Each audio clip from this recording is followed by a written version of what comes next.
Umaga po at live mula rito sa Pag-asa Weather Forecasting Center.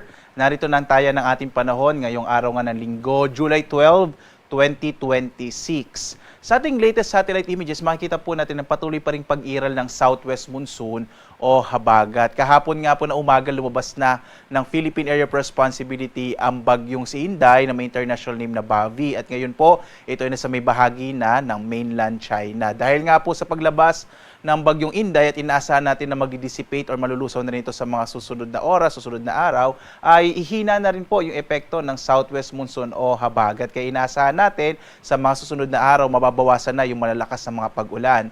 Ngayong araw, umiiral pa rin ang habagat, partikular na sa Luzon at Visayas. Mapapansin nyo, may mga kaulapan pa rin dito sa may bahagi nga ng western section ng Southern Luzon at maging dito sa may area ng Western Visayas.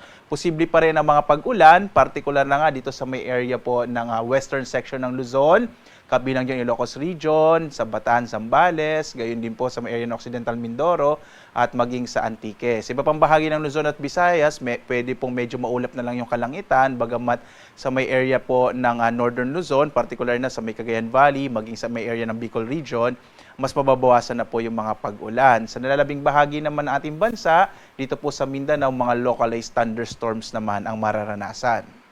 Samantala, meron po tayong minomonitor ngayon, isa pong low pressure area na nasa mahigit 2,000 kilometro silangan ng Eastern Visayas. Sa ngayon po, itong low pressure area na ito ay malit naman yung posibilidad na maging bagyo, pero patuloy pa rin natin itong imomonitor. Sa ngayon po, ay hindi naman ito nakaka-apekto pa sa ating bansa. Kaya po manatili pong nakatutok sa mga update ng Pag-asa, particular na dito sa minomonitor natin na low pressure area na nasa labas ng Philippine Area of Responsibility. As of 5 a.m. naman po, may naka-issue pa rin tayo na weather advisory. Ito po yung inaasahan natin na posibilidad pa rin ng malalakas na mga pag-ulan na maaaring maranasan within 24 hours. So today po, posible pa rin na kung minsan may malalakas na mga pag-ulan sa bahagi ng Occidental Mindoro, sa Antique, gayon din sa Bataan, Zambales, maging sa Pangasinan, sa Benguet at La Union. Samantala, by tomorrow, posible rin po na kung minsan may malalakas sa pag-ulan pa rin sa bahagi naman ng Ilocos Region. Dahil po dyan, patuloy po ang paalaala ng Pag-asa na mag-ingat sa mga potensyal o mga posibilidad ng mga flash floods and landslides. Itong mga pag-ulan po nito ay epekto pa rin ng southwest monsoon o hanging habagat na kagaya po ng binanggit ko kanina, posible po na sa mga susunod na araw na ito naman ay hihina na. Today naman, inaasahan po natin ang mga malalakas sa mga pag-ulan pa rin sa may bahagi nga po ng Ilocos Region, gayon din dito sa may area ng Bataan, Zambales, at maging sa Occidental Mindoro. Ang lalabing bahagi ng Luzon, makararanas naman ng maulap na kalangitan na may mga kalat-kalat na mga pag-ulan, pagkilat, pagkulog. Sa may bahagi po dito sa may eastern section ng Northern Luzon, maging sa may area ng Bicol Region, posible po mas mababawasan na yung mga pag-ulan. Possible po mga cloudy skies o maulap na kalangitan na lamang mararanasan.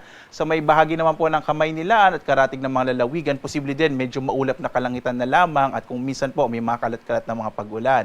Yung agwat ng temperatura natin sa Lawag nasa 26 to 32 degrees Celsius, sa Baguio 17 to 20 degrees Celsius, for Metro Manila 25 to 31 degrees Celsius, for Tuguegarao po 25 to 37 degrees Celsius, habang sa Tagaytay 23 to 29 degrees Celsius, sa Legazpi naman 25 to 31 degrees Celsius.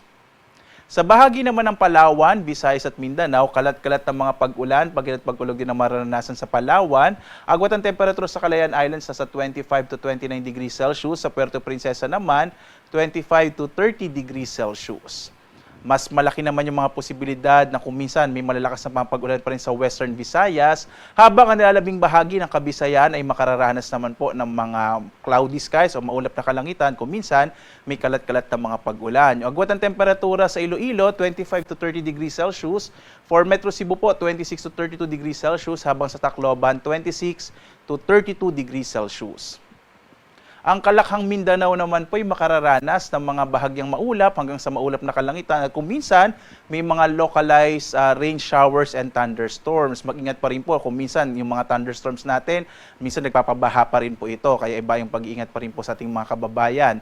Yung agwat ng temperatura natin sa Zamboanga, 25 to 33 degrees Celsius. Sa Cagayan de Oro naman, 24 to 32 degrees Celsius. Habang sa Davao, 25 to 33 degrees Celsius. Sa lagay naman ng ating karagatan, wala na po tayong naka-issue na gale warning sa ngayon, no? Bagamat posible pa rin medyo maalon, particular na sa extreme northern Luzon.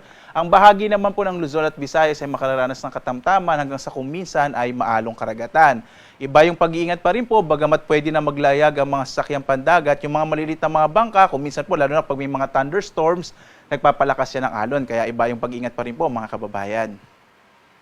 Samantala, ang ating araw ay sisikat mamayang 5:34 na umaga at lulubog ganap na 6:30 po ng gabi.